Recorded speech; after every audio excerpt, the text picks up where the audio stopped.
everyone, it's Daryn Wood here. I'm back from the dead with a super outdated opinion, but you know, better late than never, right? This summer we are blessed with two huge finales from two massive franchises, Avengers Endgame and Game of Thrones. But while one left us with tears in our eyes and smiles in our hearts, the other one just left us with a sad case of blue balls and disappointment. So today we are going to discuss how to effectively close an epic series by comparing the two franchises and breaking down what they got right and what they got wrong. It's actually kind of crazy that Game of Thrones and Avengers Endgame happened simultaneously because they're both these trailblazing phenomenons that completely changed the game. They not only had a huge impact on art, business, media, they completely took over the zeitgeist of this decade, and as a result, it felt like the entire world was experiencing this art together at the same time, and it was awesome to be a part of. They gave us an opportunity to participate in something collectively as a society, and that doesn't happen very often, so it was cool to be a part of this cultural moment in history. So, let's get into how exactly Avengers Endgame and Game of Thrones succeeded and failed. And to make things a little bit easier, I'm going to break it down into 4 sections: the original source material, character development and authenticity, earning the endings, and the effective use of improbability. So, buckle in because it's going to be a long one. So an important thing to mention first is the role of the original source material for both of these franchises, because there are some major differences in the source material that both of these franchises were working with, like the type of material, the amount of it, the circumstance, the context. Like, yes, both were based on previously written source material with a vast fantastical world and a dedicated fan base, but that's about where the similarities end. Marvel had it way easier.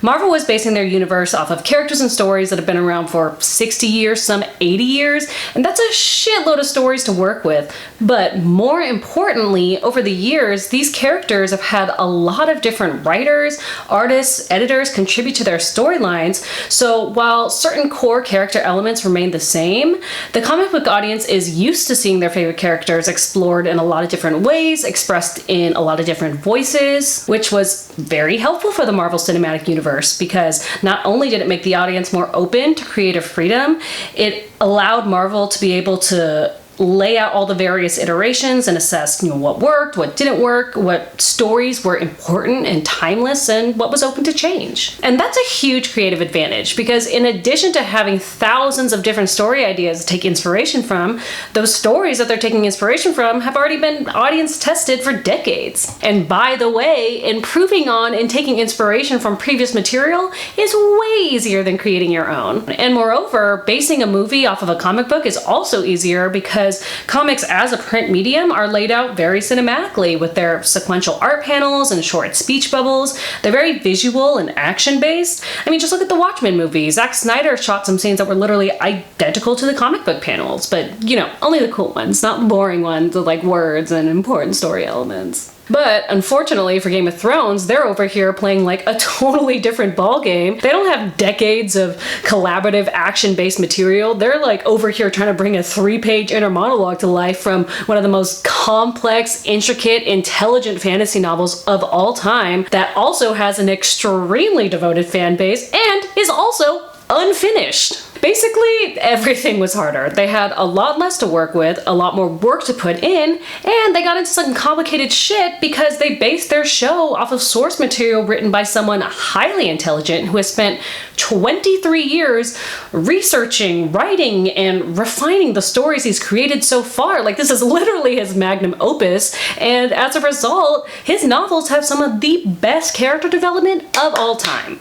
And besides all that, just whenever a novel's adapted on screen, things inevitably have to be cut because there are just certain things that don't translate across the mediums, which isn't always a bad thing, but it does make it harder. So let's walk through this. Season 1 is almost identical to book 1, like even some of the dialogue is the same, and to no surprise, boom, blows people away, knocks it out of the park. It serves up this awesome literary achievement in this stunning, entertaining, easily digestible package. And it came at the perfect time too. Like, the technology necessary to create a realistic Westeros was finally available, streaming had just become easily accessible, and after shows like The Sopranos and Breaking Bad, the world was ready for more elevated TV shows. So it looks great, it sounds great, the cast is great, it's doing the books justice, and it's even taken some creative liberties of its own, which, actually end up being totally awesome and serving the story really well. Getting Tywin and Arya together, fucking genius, amazing. But then for reasons unknown, they were in such a rush to take the training wheels off that they decided to cut a bunch of shit so they could blow through to the end of the novels in 4 seasons. And I don't think I'll ever understand why they thought it was a good idea to attempt to maintain the caliber of this crazy complex story that took decades to write under the constraints of a network television schedule and budget, with the added pressure of being one of the most successful television shows since The Sopranos. I truly don't know what the fuck they were thinking. I think the first few seasons made them a little bit cocky, but then again, I can't imagine how hard that was for them. They basically set themselves up for failure with the whole world watching, and sadly, the world was not going to be kind. But I feel like it was just doomed to fail because George is just too damn good. He's got a very special brain, and he wrote a masterpiece. The show was never going to be able to do what he did because it's his brainchild, and even more so because of the position they put themselves in. And, to no surprise, without George's material, the show just slowly got shittier over time until they took the final giant dump that was the series finale.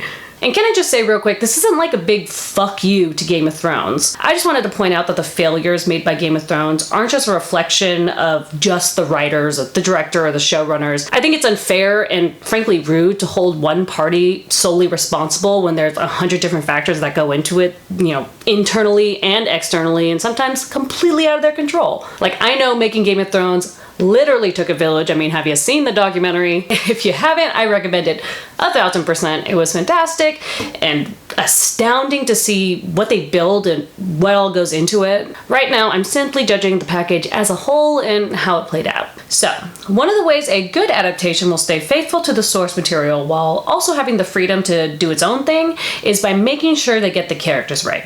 Which brings us to our second and longest section, character development and authenticity. There's a reason why there was such a huge reaction to both of these franchises, and that's because after spending 10 years with these characters, it felt like we actually knew them.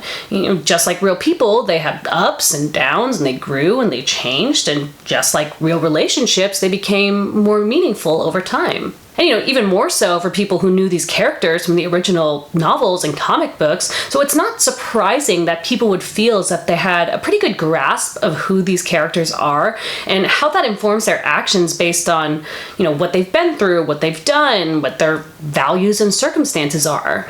And that's not to say we can't be surprised by a way a character can circumvent expectations. An adaptation doesn't need to be strictly faithful for it to be good, but it has to be in a way that makes sense. A story can take place anytime, anywhere, and go in a completely different direction. As long as it stays true to that character, it will still feel authentic. Just look at Spider-Man Homecoming or the Superman Birthright series. They're both modern remakes of origin stories that have been told 100 different times over several decades, and they still somehow manage to be both classic and refreshing at the same time. Or like how Joss Whedon was able to take these classic characters in the Astonishing X-Men series and the Avengers movies on these brand new adventures, and it still had that familiar feeling. And the MCU has consistently prioritized character authenticity for all of its movies over the last 10 years, remaking classic characters in their modern world and also establishing strong character arcs for the smaller characters. Kevin Feige really set the tone at Marvel to not only think about the big picture, but to allow the story to move freely in between. Like the directors of Thor Ragnarok and Guardians and Black Panther all said that Marvel Studios basically let them do whatever they wanted. They were just like, this is where you're starting from, this is where we're going, this is where we need to end up, but how you get there is up to you. It was really impressive to see how Infinity War and Endgame had this huge cast and this big old conflict, and they still somehow managed to make it a character-driven movie that was also still really entertaining. Like straight up, it was an achievement in cinematic history. I remember remember not really knowing how to answer people when they would ask me if Endgame was good. And that's because like with no context or prior knowledge, I wouldn't say objectively it's a great movie, but it'd also be fucking stupid to judge it that way because that's not how it was meant to be consumed. It's an experience that has been earned, and it's unlike anything that it's ever been done before. But Marvel's been doing characters well since the very beginning of their comics. It's the reason why their comics stood apart and were so successful, because they made these fantastic super beings feel like real people. And interestingly enough, George R. R. Martin was hugely inspired by Marvel and actually credits Stan Lee and Jack Kirby for getting him into a writing career. Apparently, the fan letters he would send to Stan and Jack would get published in the back of comics, which led to fans reaching out to him to write stories for their fan magazines. And when he saw that people liked his work, it gave him the confidence to really pursue writing as a career. In an interview, he said that he liked that things actually happen in Marvel Comics. They got away from the circular storytelling of most popular comics in the 50s and 60s and showed their characters dealing with consequences, going through ups and downs, and changing just like people do in real life. Marvel was a huge inspiration to George, and you can see that in the way he writes the Game of Thrones novels, which, in my opinion, have some of the greatest character development I've ever read in my entire life. Like, the way he writes the characters in the books, it's almost hard not to think of them as real people, because he's so detailed in the way he incorporates their upbringing and circumstance and personality in a way that is so seamless and natural. It's just like, it's beyond impressive. I think one of the best examples of this is this chapter where he's writing from Cersei's perspective, and she recalls this memory of Joffrey as a little boy. And the way he writes Cersei's chapters is phenomenal. Like, he doesn't just tell you that she's crazy, he makes you experience it. Like, her stream of consciousness is such a wild ride. It's unhinged and erratic. It legit feels like the mind of a paranoid, insane person. Her thoughts are always flying all over the place, jumping from one thing to another, thinking everyone's out to get her, worst case scenarios, plotting, scheming, justifying shit, rarely considering consequences because she rarely has to deal with them. And when you read it, you're just like, God damn, no wonder she's doing all this crazy shit. It's not like you support it, but you understand it because you see it's just like fucking chaos in there. But in this chapter, she's trying to convince herself that everyone is judging Joffrey unfairly because despite everything, she knows that deep down there's good in him because he was sweet when he was a little boy. And, it's not his fault he's the way he is because, like, Robert was always such an asshole to him. So she recalls this story of when Joffrey was a little boy and there was this pregnant cat on the castle grounds. And Joffrey, being such a bright and curious little boy, wanted to see the kittens. So he cut open the stomach and took them out and brought them to Robert, who already didn't like him, and was like, look, Dad, kittens. And Robert was like, what the fuck is wrong with you? And beat the shit out of him. And basically, in conclusion, poor Joffrey and fuck Robert for always being so cool to him and rejecting him. But in that story alone, you get so much insight into all the characters and who they are. It's fucking incredible. Like, you get to see the severity of Cersei's delusion and her ability to bend reality to her benefit, especially when it comes to her children, and how her resentment of Robert has turned him into this big villain in her life. And you see how Robert, in addition to being selfish and irresponsible, is one of those all brawn, no brain guys who has no tact when it comes to dealing with real life shit and only knows how to solve things with like power or violence. He obviously had no interest in being a dad and sucked at it, and extra sucked at it with Joffrey because Joffrey freaked him out. And then you also got a better understanding of the environment during Robert's rule that produced, amongst a lot of other things, evil little Joffrey. Like, he was obviously a little psycho from the very beginning because, children killing animals is like the #1 sign of being a serial killer. And then you also had Cersei enabling his worst qualities with blind delusion, and Robert rarely giving him attention, and when he did, it was either cruel or violent, which made Joffrey a resentful little shit who was extra sensitive to insult and rejection, and who's so desperate for attention that he'll do things just to get a reaction and to see how far he can push people. And I know I just went off on like a super long tangent there, but I feel like it was necessary to show just how good George R. R. Martin's character development is before we talk about the show, because one of the biggest ways the show went wrong is that they broke from that meticulous, intentional character development and they traded it for fan service and efficiency. Like, one of the most upsetting things about the last few seasons was I felt like I couldn't recognize these characters that I thought I knew very well. And that's unfair because a bulk of the show's character development came from George's writing. And, after we're all in and it's game time, they just rip the rug out from underneath and just completely drop the ball. All the work that was put into making these characters who they are was completely abandoned. It was just insane. They were doing shit that didn't make any fucking sense. I'd be watching the show like, what the hell is going on? Tyrion isn't this foolish, stay out of it guy who falls for everyone's shit, and of all people, Cersei's shit, and doesn't think things through, makes all these dumb mistakes, and doesn't question compelling facts, and just takes orders and is like, it is what it is. And you're telling me that crazy, paranoid, diabolical Cersei, who has nothing left to live for now except her power, who has lost everyone she loves and has gone through crazy shit just to get that power, has no offensive schemes, no contingency plans, she would just stand there doing nothing and then cry about it? Like, who are these people? And that's not to say the characters had to do what was expected of them. I could have been all for a Mad Queen ending for Daenerys. But how you get there is so incredibly important. Like, if I had watched her slowly descend into madness across several years, slowly driven and revealed by several different factors, I could have believed her being pushed to a breaking point. But because of who she is and what she's been through, it should have taken a lot to get her there. Like, to go from the chick who locked her dragons in a dungeon crying because they killed one child to carelessly murdering an entire city of innocent people in what seemed like 1 year because she felt threatened, alone, and rejected, it's just not believable. Like, it goes against everything they spent the last 8 years telling us about her. And I know it didn't feel authentic because I didn't even cry when she died. I felt nothing, and that is fucking insane. Like, those of you who watch my Twitch streams know, I cry over every remotely emotional moment in books, TVs, and movies. Like, happy, sad, I'm a total sucker.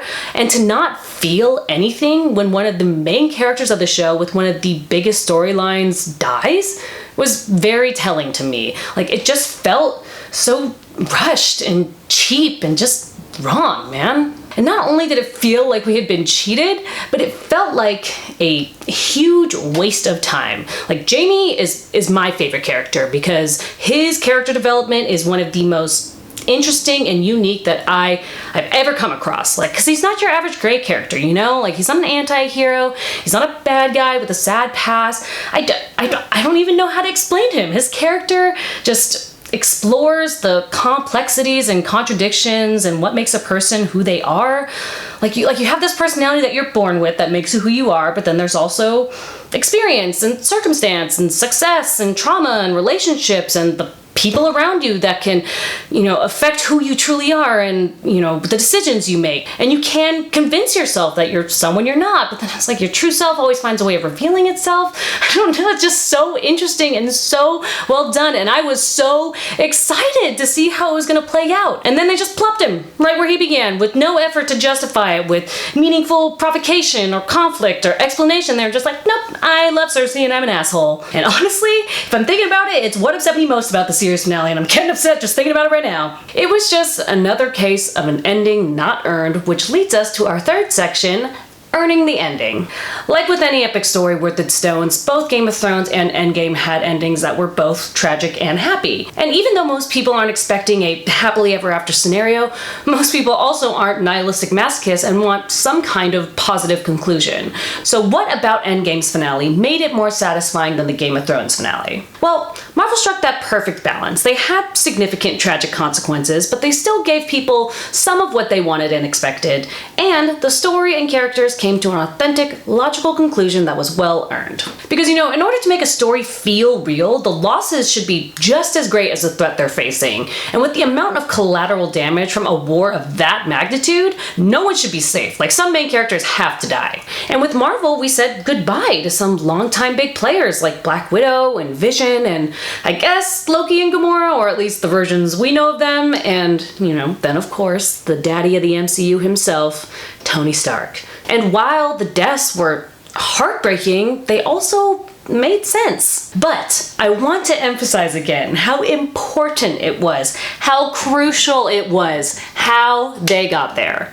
It was a fitting tragedy to lose the first hero of the MCU. It completed his journey, it brought him full circle, but it's not like he just became that person overnight. It took a long time and a lot of failures for him to truly let go of his ego and gain some wisdom. Because there is a difference between knowing what you're supposed to do and actually doing it. And for 10 years, we saw Tony really struggle with this and struggle with letting go with his drinking and the hero burden and creating Ultron and Civil War and Infinity War. He had a lot of work to do on himself to get to that final point, but Marvel took their time with it and they earned his ending. And a lot of the characters in Endgame ended up in very different places from where they started. But it wasn't always because experience changed them. Sometimes they used experience to reveal a character's true self. Like, for instance, Thor going from this blustering, righteous warrior prince to roaming around space with the Guardians doesn't seem like his path in the beginning of the franchise. But as we got to know his character more, we come to find that it actually makes perfect sense. As this great warrior prince, you think he's meant to go on this journey to become a true hero and a good king by learning some wisdom and humility, but then you come to find he actually just likes being a warrior because he likes winning and protecting people, and it's what he's good at. And while it seems like he's this ambitious leader because he gets upset when his power is threatened and he stands up for people, he actually just doesn't like authority or being told what to do because he's a total product of his upbringing. Like, he's a god with immense power that was raised as the heir to this great kingdom. Like, of course he's gonna have this arrogant sense of confidence. But the reality is he actually finds politics tedious and frustrating. And because he doesn't do well with authority and rules, the idea of leadership and responsibility is very overwhelming to him. And add to that the tragedy of feeling like his poor leadership is the reason why he lost all the people he loves. You can see why he would choose the life of a roaming soldier who doesn't have any burdens or responsibilities and just wanders around going on adventures using his strengths and gifts to protect innocent people. And poor Natasha, man, like, watching her and Clint struggle was so sad, but she was never gonna let him abandon his family for her. And also, I feel like she never truly forgave herself for her past. And, I don't know if she ever would have. So it was tragically poetic that she would go out doing one final heroic act, doing the ultimate sacrifice to not only save the world, but save the man who saved her in the first place. Like, damn. And so now, let's talk about the Game of Thrones endings. We already talked about the bullshit for Tyrion, Cersei, Jaime, and Daenerys. But it wasn't all complete shit. Like, Theon and Jorah had really strong endings. Like, their story arcs were completed. There was no missing information. It was just very well done. I mean, come on. When Bran was like, "You're a good man, Theon," just like, fuck. That killed me. And I never thought I'd be sitting here crying over Theon, but that is the power of good storytelling, man. They started him out as an unlikable, annoying character, and then they made you hate him, and then they took him even lower by making you disgusted by him, and then after all that, to have him earn his redemption, just like, fuck, it's fantastic. But unfortunately, most of the other endings were either wrong, half-assed, or both. Like, take Melisandre, for instance. I think she actually had a good and complete story arc, but there was just so much missing information that, at the very least could have been alluded to that we just never got, and now we'll never get. Not even for a second did we get to explore the relationship between the Night King's magic and the Lord of Light's magic and where it could all be coming from, because, who needs an explanation for one of the biggest plot drivers of the entire series? And don't even get me started on the Night King. Like, what?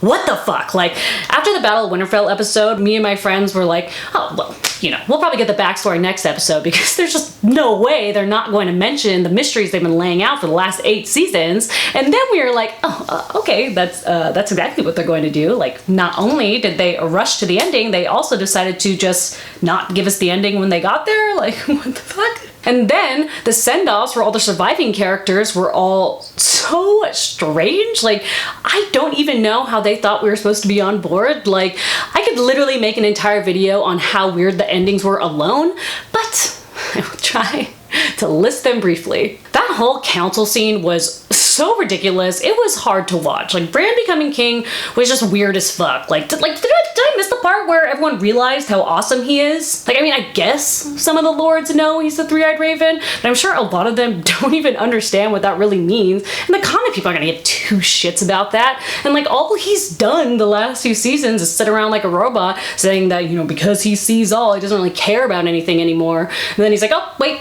just kidding. I do want to be king though. Like, what the fuck? I'm sure in some world that ending could have worked, but I mean, they didn't even attempt to try. And then like, everyone being cool with Sansa becoming queen in the north, like, what? She's basically just like, I think I should get it because I want it. And then she fucking gets it because her Northman king brother gives it to her and everyone's super chill about it. Like, no fucking way. First of all, there are no more dragons and everyone lost their people, armies, and alliances, so there's no incentive to even stay in this feudal kingdom system and pay taxes to the Iron Throne. So if Sansa gets to carve out her kingdom because of nepotism, the other great lords would have been like, fuck that, and fuck this, and fuck you as king. And then Grey Worm, you know, a former Eastern slave turned mindless murder machine whose only loyalties were to Daenerys, decided to not kill Jon for months because he wanted to wait and make sure it was okay with the politicians he literally gives zero fucks about. And then we're like, okay, we'll send him to the wall. He's like, oh my god, great, sounds good. I'm gonna go sail to one of the farthest places possible. So really, they didn't even have to send Jon to the wall. And also, there is no more reason for there to be a Night's Watch, so I don't even know why that was brought up. And then Arya, who spent all this time going through all this shit trying to break her family ties only to realize she just couldn't let go of being a Stark, decides to sail away and never see them again. You know, she couldn't just be an explorer, she had to be like, goodbye forever. And then you have Brienne, who has spent the entire series going on this self-actualization journey to stop looking at others, to define her as someone worthy of respect, spends her last scenes writing shit about some dude who did her dirty and becoming a Kingsguard, you know, not a master of arms or a high commander, you know, as Tywin Lannister so aptly put it, a glorified bodyguard. And fucking Bronn becoming a Lord of Highgarden and Master of Coin.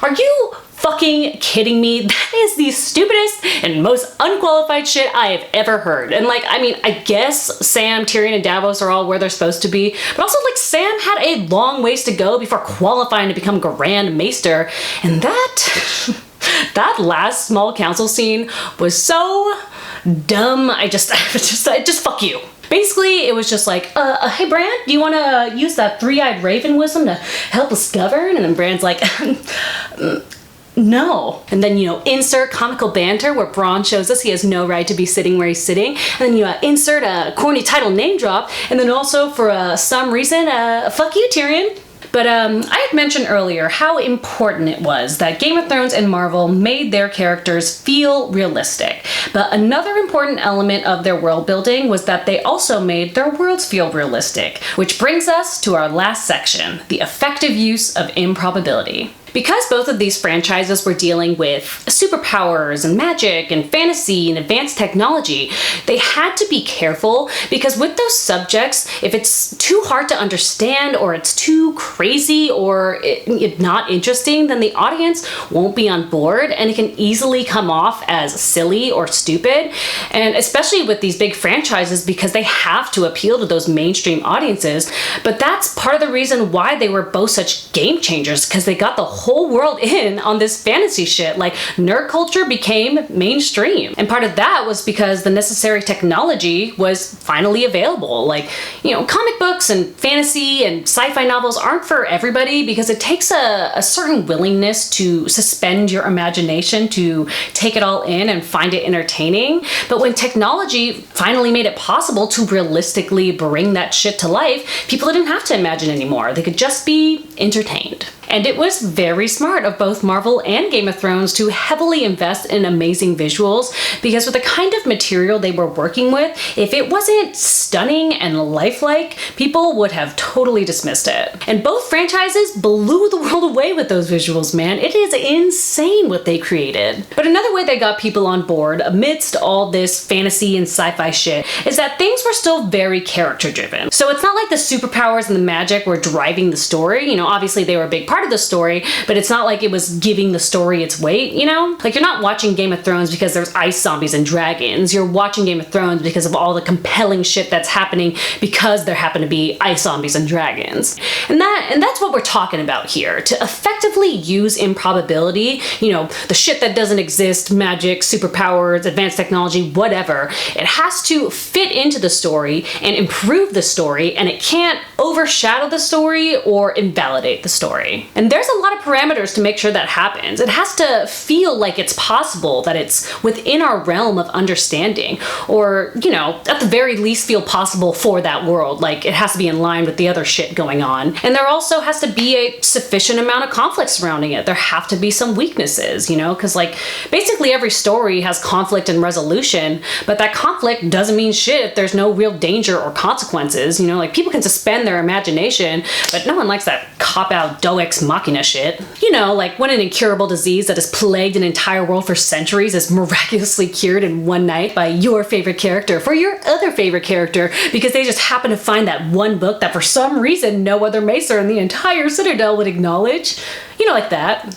But let's talk about Endgame's use of improbability, because from the outside it does seem a little convenient that right when they need to time travel to save the day, they're all of a sudden able to invent time travel. But because they've spent so much time exploring all these different areas in previous MCU movies, they were able to lend just enough reasoning to it. Like, through Doctor Strange and Ant-Man, we got an introduction to the quantum realm and infinite timelines. So by the time we got to Endgame, this is something that we already had a base. So from there, it was more believable that all Tony's big old brain needed was the information that only Ant-Man had discovered through his experiences in the quantum realm.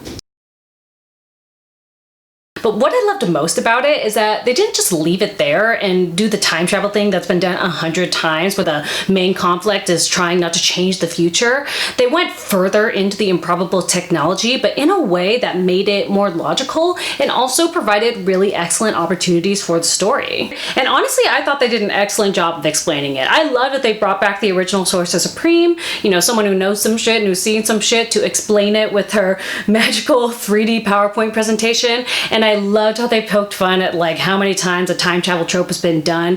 So even though I have like no idea how any of this shit actually works, it still like somehow made sense to me. And another very important factor is that they used the improbable plot to tell really interesting, authentic stories about the characters, which was fucking awesome. Like, Tony's tender moment with his dad was so sweet. Like, they spent a lot of time on Tony and his dad's relationship throughout the franchise because, you know, it was a big part of Tony's personal growth to let go of his resentment and really come to appreciate all that his dad did despite his shortcomings.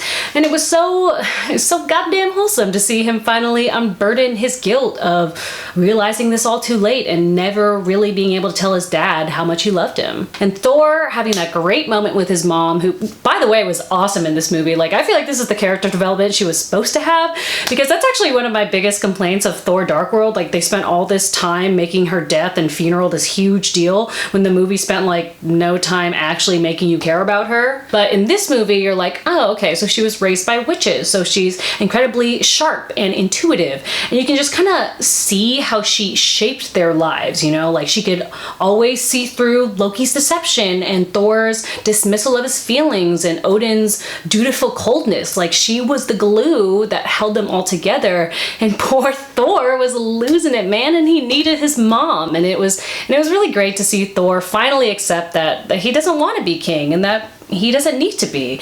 And, you know, Thor's character arc is an interesting one because it's more nuanced. Like, it's all about the struggle of trying to figure out who you really are and how to forgive yourself and stop punishing yourself for not being the person you think you should be. And that's real as fuck, man. And then, you know, obviously, young strappy Cap versus older wiser Cap was just like the best shit ever. But let's step into the use of improbability in Game of Thrones. And I mean, again, it's so frustrating because George R.R. Martin set up the improbable elements so well, and the show just like didn't know what to do with them. Like, George had us all fully on board with all this wild shit we didn't understand, like magic and clairvoyance and ice zombies and direwolves and dragons, and that's because his storytelling is so effective and thorough that all that shit never once felt unrealistic. Like, some of it may have seemed dubious, but that was also intentional. And then, the Game of Thrones show, for their own reasons, wanted to get to the end quickly, and as a result, there was a lot of cutting corners. I'd mentioned Melisandre earlier, and in regards to the improbable superpowers of the Red Priest, George purposefully writes it in a way where you're not sure if their powers are real or not, but because it's effectively cloaked in just enough mystery and it ties into the other parts of the stories, you're like, okay, well, I don't understand what's going on here, but it's all fitting together and I'm in, so we'll see. And, props to George, man. That is a really clever and interesting way to present an improbable element. But then in the show, Beric and Melisandre die when their purpose is served, and that's just it. We get nothing else. Like, I feel like there was a way to incorporate that in a meaningful and logical way by, like, tying it to Children of the Forest or Old Valyria or the Three-Eyed Raven. Like the Three-Eyed Raven, he sees all. So maybe he knew what people to keep around for the desired outcome, and through some alliance with old magic was able to imbue them with some force until their purpose was served. I don't know, and I don't get to know because fuck us, right? And same with the Faceless Men. It started out as this mysterious, frightening, intriguing magical cult, and then it just got cheapened by Arya learning it in like 5 seconds and then just being allowed to take their shit and use it as she pleases, which, by the way, was fucking once. And this is something people have been complaining about for the last few seasons, with people time traveling all over Westeros and battle scenes not making any sense. And, while it's easy to be like, oh, well, you gotta speed things up and shorten them for television, it's also like, well, no, because these are very important elements to a medieval world setting. Like, the fact that people couldn't get to each other and reach each other is like half the reason a bunch of shit went down. So, like, saying it sometimes applies, but like not here when your favorite character needs a win, just feels like they don't care about the integrity of the story and all they care about is ratings. And with big money making franchises like these, there's always going to be some fan service, and while it can be tacky sometimes it can be awesome. But there is a difference between giving the people what they want and treating the audience like they're stupid and being lazy. Like, for instance, all those battle scene plot holes where shit didn't add up and people were making uncharacteristically stupid mistakes were so frustrating because George R.R. Martin is a huge history buff, so he knows that war was a huge part of medieval society, so he's very well versed in war tactics. He writes the battle scenes and outcomes with such meticulous care because what happens in these battles informs so much about the entire story. It gives you information for character development and world building. You get insight into different regions and cultures and how they act and what their history is, and how everything connects and builds into the plot and various story arcs. So just skipping over the details for action actually takes a lot away from the legitimacy of the story. But they had no choice but to skip over the details because they were going through things so quickly on an already insane network television schedule and budget. And don't get me wrong, like, Game of Thrones has some of the most masterfully crafted battle scenes of all time. Like, they changed the game, took it over, and made it their own. Like, watching those battle scenes is a fucking experience, dude. My heart's just like jumping out of my chest. Like, I don't even know how many times I've watched the Battle of the Bastards scene. I still think about it all the time. And as silly as the plots were for the Battle of Winterfell and King's Landing, even I could admit that I got distracted from the plot by how captivating those visuals were, man. And shit. Does anybody do battle scenes better than Kit Harington? I feel like that man was born to do that shit, you know what I mean? But it's crazy to think about the amount of work and detail that goes into making those scenes. It's fantastic. But when we spend all of our time on the action, we forget that the main point here isn't the war itself. It's the reasons why they're all doing this shit in the first place.